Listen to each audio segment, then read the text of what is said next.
Tras los muros del Vaticano se esconden secretos que despiertan curiosidad y especulación, desde exorcismos polémicos hasta escándalos financieros. He aquí 15 secretos que el Vaticano no quiere que sepas. Número 15. Archivos secretos del Vaticano. Los archivos secretos del Vaticano han sido por siglos un símbolo de misterio y fascinación.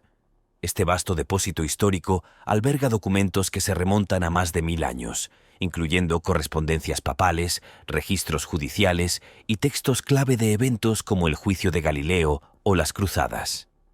Resguardados bajo estrictos protocolos, solo un número selecto de académicos tiene acceso limitado a ellos, lo que alimenta especulaciones sobre los secretos que contienen. Estos archivos no solo preservan la historia de la Iglesia, sino que también despiertan curiosidad por su influencia en eventos clave de la humanidad. Estos archivos son una enorme colección de registros históricos que incluyen cartas de papas, reyes y emperadores, así como documentos confidenciales sobre eventos religiosos y políticos. Aunque fueron rebautizados como Archivos Apostólicos del Vaticano en 2019 para despejar parte del misterio, la intriga en torno a su contenido no disminuye. Solo los académicos seleccionados pueden obtener acceso, e incluso entonces se les permite ver solo una fracción de la colección total, que se extiende aproximadamente 53 millas de estanterías. Muchos especulan que entre estos muros hay documentos que podrían cambiar nuestra comprensión de la historia mundial. Un ejemplo famoso es la correspondencia entre el Papa Pío XII y Adolf Hitler durante la Segunda Guerra Mundial, que plantea interrogantes sobre la participación, o la falta de ella, del Vaticano en el esfuerzo bélico. También hay rumores de que los archivos contienen registros de artefactos religiosos, textos teológicos secretos y posiblemente incluso detalles sobre la Iglesia primitiva que desafían las creencias cristianas modernas. Algunos creen que el Vaticano puede estar ocultando información que podría socavar la autoridad de la Iglesia, incluidos evangelios perdidos o versiones alternativas de la historia religiosa. Si estos secretos se guardan para preservar la fe o para proteger la institución, sigue siendo un punto de debate. Número 14. El tercer secreto de Fátima. El tercer secreto de Fátima es quizás uno de los misterios religiosos más famosos y controvertidos del siglo XX. En 1917, 3 pastorcitos de Fátima, Portugal, relataron una serie de visiones de la Virgen María. Estas apariciones culminaron con la revelación de 3 secretos. Los 2 primeros, que se referían a una visión del infierno y a la predicción de la Segunda Guerra Mundial, fueron hechos públicos por el Vaticano décadas después. Sin embargo, el tercer secreto permaneció envuelto en misterio hasta el año 2000, cuando el Vaticano publicó lo que afirmó ser la revelación completa. Según el relato del Vaticano, el tercer secreto incluía una visión simbólica de un obispo de blanco que era asesinado a tiros, que más tarde se interpretó como una predicción del intento de asesinato de 1981 contra el Papa Juan Pablo II. Sin embargo, muchos escépticos sostienen que el Vaticano no ha revelado el contenido completo del secreto, creyendo que contiene revelaciones mucho más impactantes, tal vez sobre el fin del mundo o una crisis dentro de la propia Iglesia. A lo largo de los años han surgido varias teorías conspirativas, algunas de las cuales sostienen que el Vaticano oculta partes del secreto que podrían desestabilizar la fe católica. Algunos miembros del clero, incluido el difunto cardenal Joseph Ratzinger, que luego se convirtió en el Papa Benedicto XVI, han respondido a estas especulaciones y han asegurado al público que todo fue revelado. Sin embargo, persisten las dudas, especialmente entre quienes sienten que la versión divulgada del tercer secreto era vaga y abierta a la interpretación. Número 13. Prácticas de exorcismo. El exorcismo, una de las prácticas más misteriosas y controvertidas de la Iglesia Católica, sigue siendo un tema muy bien guardado en el Vaticano. La Iglesia reconoce la existencia de la posesión demoníaca y ha entrenado a sacerdotes en el antiguo rito del exorcismo. Aunque los detalles de estos rituales a menudo se mantienen ocultos a la vista del público, la postura oficial del Vaticano es que los exorcismos son poco frecuentes y solo se realizan cuando una investigación exhaustiva descarta explicaciones médicas o psicológicas para el comportamiento extraño. La práctica en sí no es tan teatral como suele retratarse en Hollywood, aunque puede incluir elementos dramáticos como oraciones, agua bendita e imposición de manos sobre los afligidos. Un sacerdote puede invocar el nombre de Dios o utilizar oraciones específicas para ordenar al demonio que abandone el cuerpo de la persona. La Iglesia tiene un conjunto de criterios para determinar si es necesario un exorcismo, que incluyen señales como hablar en idiomas desconocidos, fuerza sobrehumana o aversiones violentas a objetos sagrados. Aunque el Vaticano sostiene que el exorcismo debe considerarse únicamente como un último recurso, la creciente preocupación por fenómenos sobrenaturales y espirituales ha llevado a un aumento en la cantidad de exorcistas capacitados en todo el mundo en los últimos años. Se informa que la demanda de exorcismos ha aumentado significativamente, lo que ha provocado que las autoridades eclesiásticas se vean obligadas a capacitar a más sacerdotes en la práctica del exorcismo, a pesar de que la Iglesia Católica sigue siendo cautelosa al respecto. Si bien las cifras exactas varían y son difíciles de obtener debido al carácter confidencial de muchos de estos casos, se estima que cientos de exorcismos se llevan a cabo cada año, tanto en Italia como en otros países. Los exorcismos son considerados por la Iglesia como una práctica espiritual seria, y se cree que se realizan cuando otras formas de ayuda, como la oración y la asistencia psicológica, no han tenido éxito en resolver lo que se percibe como una posesión demoníaca o una fuerte influencia maligna. Sin embargo, muchos expertos advierten que el aumento en la práctica del exorcismo también puede estar relacionado con una mayor visibilidad mediática de fenómenos paranormales, lo que a veces puede llevar a interpretaciones erróneas de problemas psicológicos o emocionales. A pesar de estas advertencias, la figura del exorcista se ha vuelto cada vez más común en diversas partes del mundo, y el Vaticano ha respondido a la creciente demanda ofreciendo más formación y recursos a aquellos que se encargan de estos rituales, lo que refleja la profunda creencia de la Iglesia en la lucha espiritual contra el mal. Número 12. El papel del Vaticano en la Segunda Guerra Mundial. El papel del Vaticano durante la Segunda Guerra Mundial sigue siendo uno de los temas más debatidos de la historia moderna. Oficialmente, el Vaticano mantuvo una postura de neutralidad durante todo el conflicto y se negó a condenar públicamente ni al Eje ni a las potencias aliadas. Esta postura tenía como objetivo proteger a los católicos de ambos bandos y mantener los vínculos diplomáticos de la Iglesia. Sin embargo, esta neutralidad ha sido objeto de un intenso escrutinio, en particular en relación con la respuesta del Vaticano, o la falta de ella, al Holocausto. En el centro del debate sobre el papel de la Iglesia Católica durante la Segunda Guerra Mundial se encuentra el Papa Pío XII, quien fue el líder de la Iglesia durante los años más oscuros del conflicto.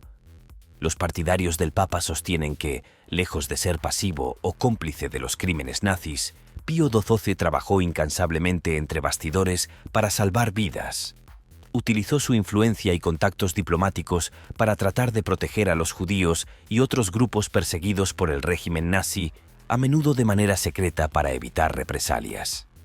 Entre los ejemplos documentados, se menciona que varios miembros del clero católico ayudaron a ocultar a judíos en monasterios y conventos, ofreciéndoles refugio en territorios controlados por la Iglesia, lejos de la persecución nazi. Además, muchos fueron ayudados a escapar a zonas más seguras, como Suiza, a través de redes de escape organizadas por la Iglesia y otras instituciones católicas. Estos esfuerzos, aunque realizados en secreto debido a la amenaza que representaba el régimen nazi, han sido citados como pruebas de que Pío XII actuó con la intención de salvar tantas vidas como fuera posible, aunque de manera discreta para evitar el conflicto directo con los nazis. Sin embargo, la falta de una condena pública clara y frontal contra el régimen de Hitler por parte del Papa sigue siendo uno de los puntos más controvertidos de su papado, generando un debate que persiste hasta hoy. Algunos sostienen que una postura más franca del Vaticano podría haber llevado a una mayor persecución de los católicos y habría hecho poco para detener las atrocidades. Los críticos, sin embargo, acusan al Vaticano de fracaso moral, argumentando que su silencio equivalía a complicidad. La negativa de Pío XII a denunciar públicamente a Adolf Hitler y al régimen nazi ha llevado a algunos a calificarlo de Papa de Hitler, un título que sus defensores disputan ferozmente. Estos críticos creen que el Vaticano priorizó su supervivencia política por sobre la adopción de una postura moral firme.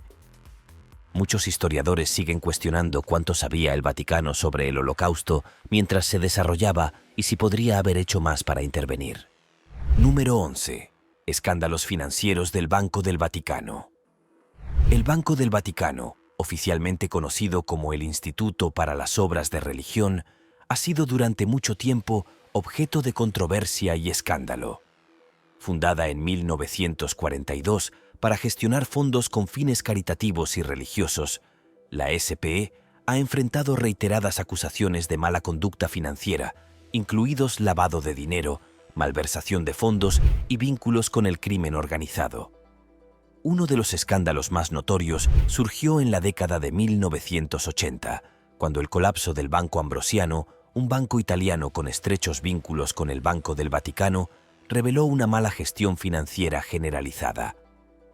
El presidente del Banco Ambrosiano, Roberto Calvi, fue encontrado colgado debajo de un puente en Londres, lo que dio lugar a especulaciones generalizadas sobre la posibilidad de que se tratara de un delito.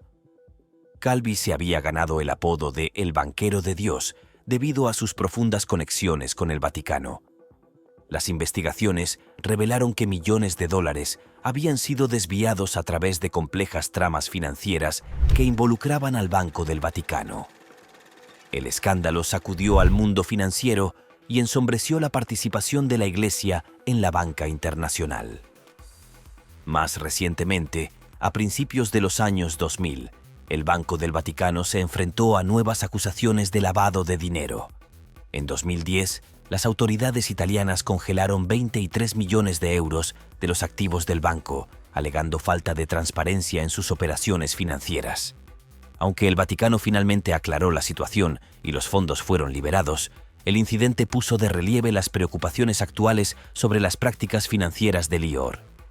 En respuesta a los escándalos financieros que han afectado al Vaticano en los últimos años, el Papa Francisco implementó una serie de reformas con el objetivo de sanear y modernizar las instituciones financieras de la Santa Sede. Entre las medidas adoptadas se incluye un esfuerzo por aumentar la transparencia, establecer regulaciones más estrictas y dar un mayor protagonismo a auditores externos independientes, con el fin de garantizar una supervisión más rigurosa de las finanzas vaticanas. Estas reformas buscan abordar las críticas sobre la falta de control interno y la opacidad financiera que durante décadas han envuelto al Vaticano, especialmente en lo que respecta a sus inversiones y el uso de recursos. Sin embargo, a pesar de estos esfuerzos, los críticos sostienen que las reformas no son suficientes para disipar la nube de sospecha que persiste sobre las finanzas del Vaticano. Muchos consideran que, aunque las medidas son un paso en la dirección correcta, la cultura de secretismo y la falta de voluntad para abordar ciertos temas siguen siendo un obstáculo significativo para lograr una verdadera transformación.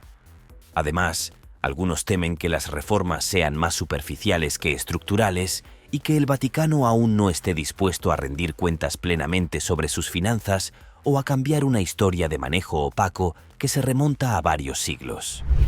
Número 10. Supresión del pensamiento científico.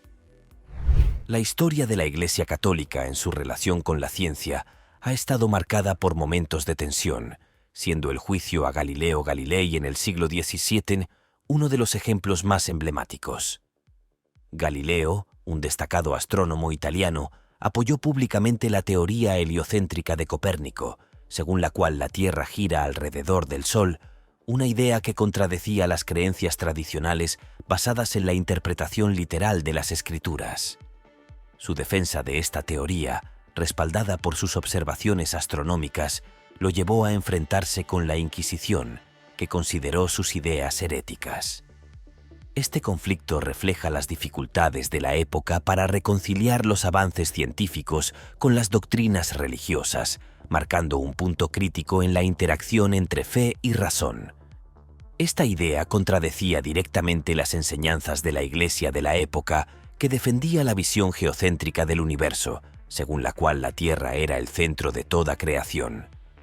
En 1633, Galileo fue llevado ante la Inquisición católica romana, donde enfrentó un juicio por herejía debido a sus opiniones científicas. Bajo presión y amenaza de severos castigos, fue obligado a retractarse públicamente de sus ideas heliocéntricas, consideradas peligrosas para la doctrina oficial. A pesar de esto, Galileo mantuvo en privado su convicción en la teoría de Copérnico. Como resultado, pasó el resto de su vida bajo arresto domiciliario, un castigo que se ha convertido en un símbolo histórico de la resistencia de la Iglesia al avance del conocimiento científico y del conflicto entre fe y razón en la era moderna. Durante siglos, se consideró que la Iglesia suprimía las ideas que desafiaban su autoridad, en particular en áreas como la astronomía, la física y la evolución. Otro incidente famoso es el rechazo inicial de la Iglesia a la teoría de la evolución de Charles Darwin en el siglo XIX. La idea de que los humanos evolucionaron a partir de otras especies de animales contradecía el relato bíblico de la creación, lo que dio lugar a un conflicto de larga data entre la Iglesia y la comunidad científica. Aunque el Vaticano ha moderado su postura desde entonces e incluso ha reconocido la posibilidad de una evolución, estos conflictos iniciales dejaron una impresión duradera. Número 9. Las sagradas reliquias. El Vaticano conserva una colección de algunas de las reliquias religiosas más veneradas del cristianismo, incluidas piezas como la Vera Cruz, los huesos de San Pedro e incluso, supuestamente, el Santo Grial. Estas reliquias, que se cree que están relacionadas con Cristo o con los primeros santos cristianos, tienen un inmenso significado espiritual. Sin embargo, para los creyentes, el secreto que rodea su autenticidad ha sido durante mucho tiempo una fuente de intriga y escepticismo. La Iglesia se ha mostrado históricamente reticente a permitir el examen científico de muchas de estas reliquias, lo que ha dado lugar a debates sobre si son auténticas o simplemente artefactos de la fe. Por ejemplo, numerosas iglesias alrededor del mundo afirman poseer fragmentos de la Vera Cruz, que, según la tradición, serían piezas de la cruz en la que Jesús fue crucificado. Sin embargo, en ausencia de pruebas exhaustivas, es prácticamente imposible verificar la autenticidad de estas afirmaciones. Esta incertidumbre ha llevado a algunos críticos a señalar que las reliquias, más que pruebas históricas, han servido como herramientas de devoción y fe para fortalecer la conexión espiritual de los fieles. Además, la cautela con la que el Vaticano maneja estas reliquias, evitando en muchos casos exámenes científicos rigurosos, no solo perpetúa el misterio, sino que también alimenta especulaciones sobre su verdadero origen y propósito. Para algunos, representan un vínculo con lo divino. Para otros, un reflejo de tradiciones difíciles de cuestionar. Muchas reliquias sagradas de la Iglesia solo se exhiben en ocasiones especiales, mientras que otras permanecen completamente ocultas, rodeadas de un halo de misterio. Este secretismo plantea interrogantes. ¿Se guardan por considerarlas demasiado sagradas para un examen público, o la Iglesia teme que su autenticidad pueda ser cuestionada si se sometieran a análisis científicos? Para los fieles, estas reliquias trascienden lo tangible, actuando como símbolos de fe y canales de lo divino. Sin embargo, para los escépticos, esta falta de transparencia podría interpretarse como una estrategia para evitar poner en riesgo tradiciones profundamente arraigadas frente a un escrutinio moderno. Número 8. Las acciones del Papa Pío XII en la Segunda Guerra Mundial. Las acciones del Papa Pío XII durante la Segunda Guerra Mundial han provocado décadas de controversia, en particular en lo que respecta a su aparente silencio sobre el Holocausto. Como líder de la Iglesia Católica entre 1939 y 1958, Pío XII se encontraba en una posición delicada, pues tenía que sortear el conflicto mundial mientras intentaba proteger los intereses del Vaticano y de los católicos en países asolados por la guerra. Sin embargo, su neutralidad es lo que sigue provocando críticas y debates. Los partidarios de Pío XII sostienen que trabajó incansablemente entre bastidores para ayudar a los judíos y a otros grupos perseguidos.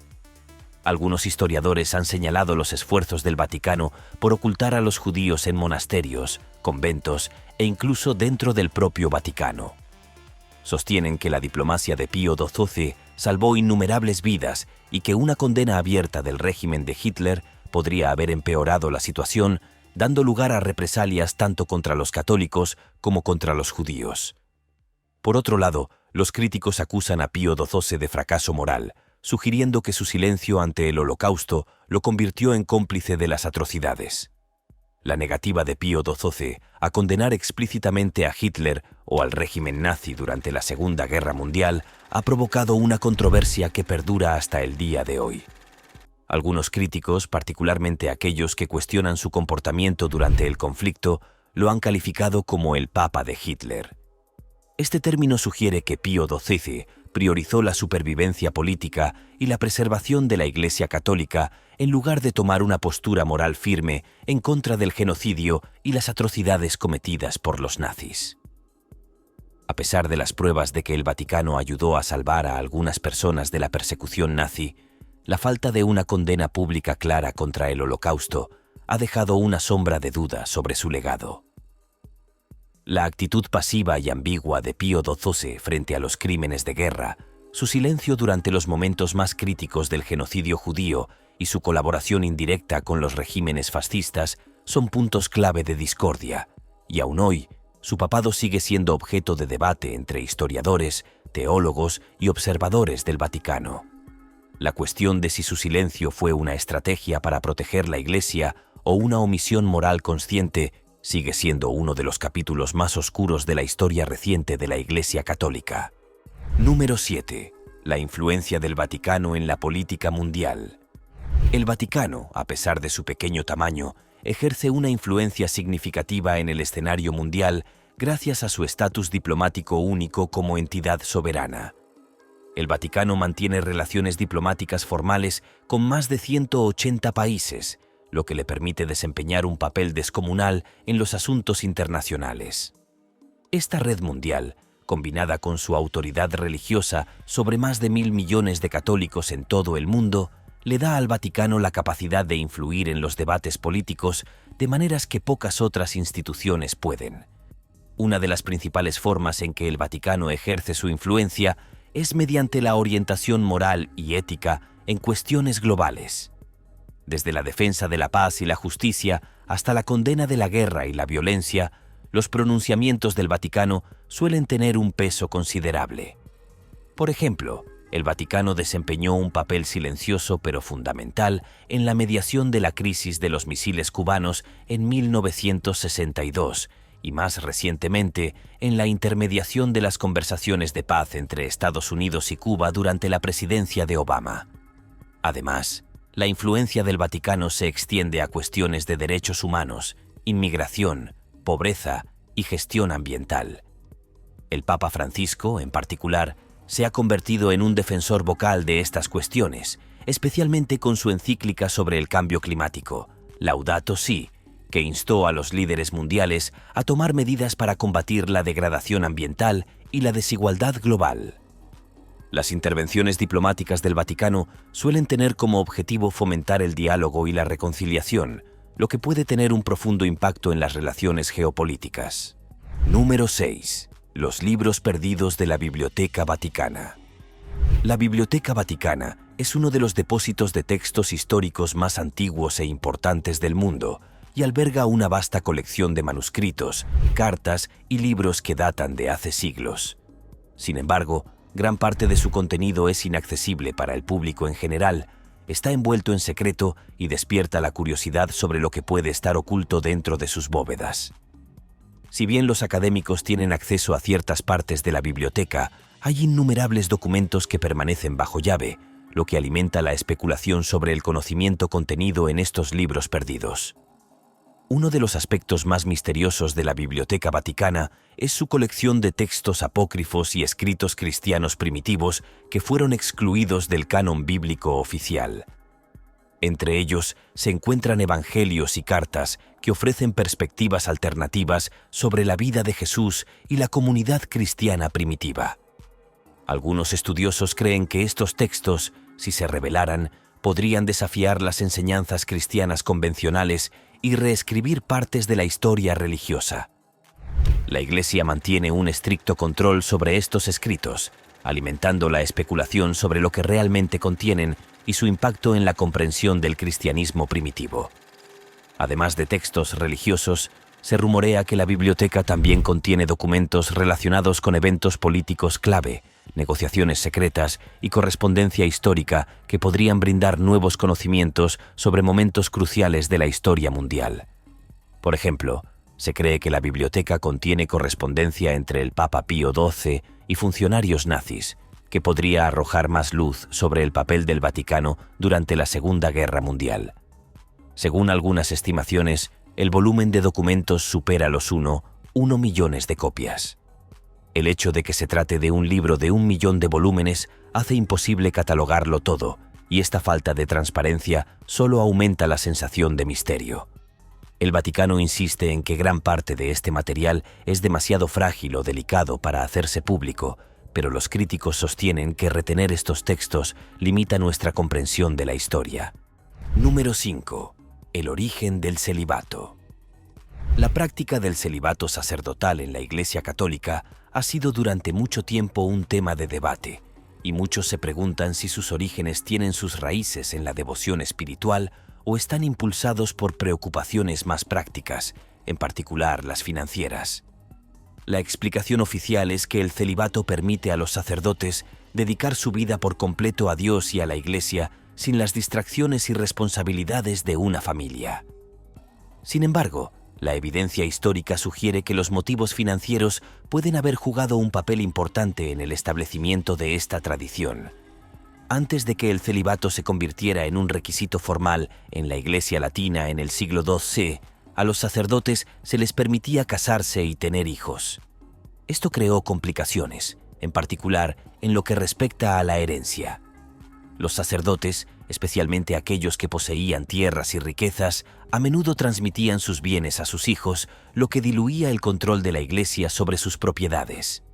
Al exigir el celibato, la Iglesia se aseguraba de que su riqueza y sus propiedades permanecieran dentro de la institución en lugar de ser heredadas por los hijos de los miembros del clero. Además, el celibato contribuía a centralizar el poder dentro de la Iglesia. Los sacerdotes casados con familias tenían más probabilidades de estar vinculados a las comunidades locales, lo que podía socavar la autoridad general de la Iglesia. Un sacerdocio célibe, por otra parte, podía ser totalmente leal a la jerarquía eclesiástica y ser trasladado o reasignado con mayor facilidad sin obligaciones familiares. Este control centralizado ayudó a fortalecer la influencia del Vaticano en las regiones. Número 4. El poder de los jesuitas. La orden jesuita, oficialmente conocida como la Compañía de Jesús, ha sido una de las fuerzas más influyentes dentro de la Iglesia Católica desde su fundación en el siglo XVI. Fundada en 1540 por San Ignacio de Loyola, la Compañía de Jesús nació con el objetivo de difundir el cristianismo a través del trabajo misionero y una fuerte dedicación a la educación. A lo largo de los siglos, los jesuitas se han destacado por su compromiso con la educación, estableciendo algunas de las universidades más prestigiosas del mundo y promoviendo el aprendizaje y la formación intelectual.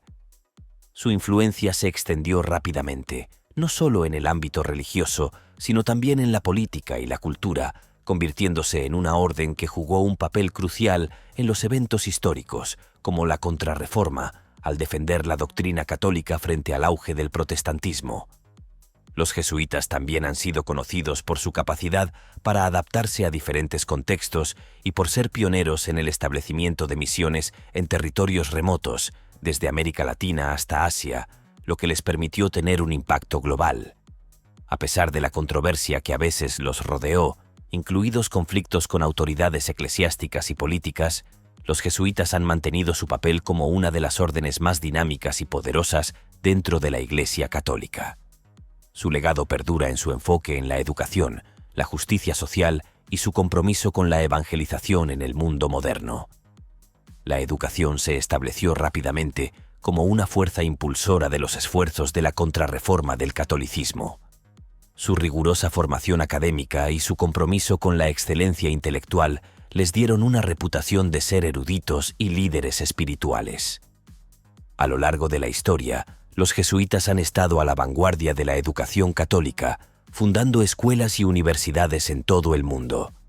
Su influencia en la educación sigue siendo significativa hoy en día, con instituciones jesuitas que siguen estando entre las más prestigiosas, incluyendo la Universidad de Georgetown y el Boston College en los Estados Unidos. Este enfoque en la educación ha permitido a los jesuitas moldear las mentes e influir en los líderes sociales, dándoles una influencia considerable en asuntos globales. Además de la educación, los jesuitas han estado involucrados históricamente en asuntos políticos. Han servido como asesores de reyes, reinas e incluso papas, actuando a menudo como intermediarios de poder detrás de escena.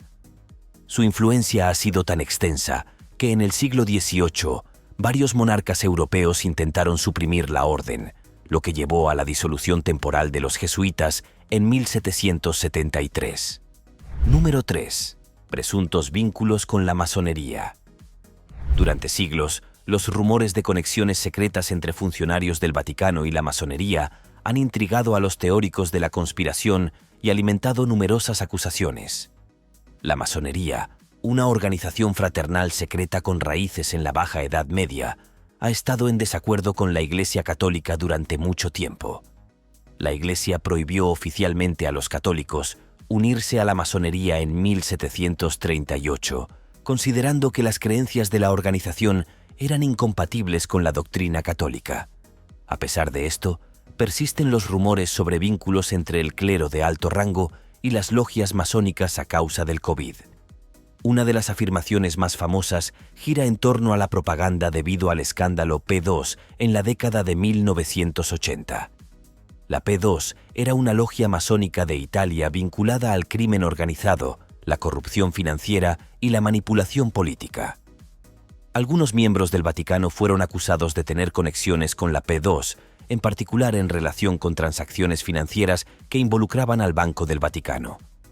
Estas acusaciones, combinadas con la misteriosa muerte del banquero de Dios, Roberto Calvi, que estaba vinculado tanto con la P2 como con el Banco del Vaticano, intensificaron las especulaciones sobre la posibilidad de que la masonería se hubiera infiltrado en la Iglesia.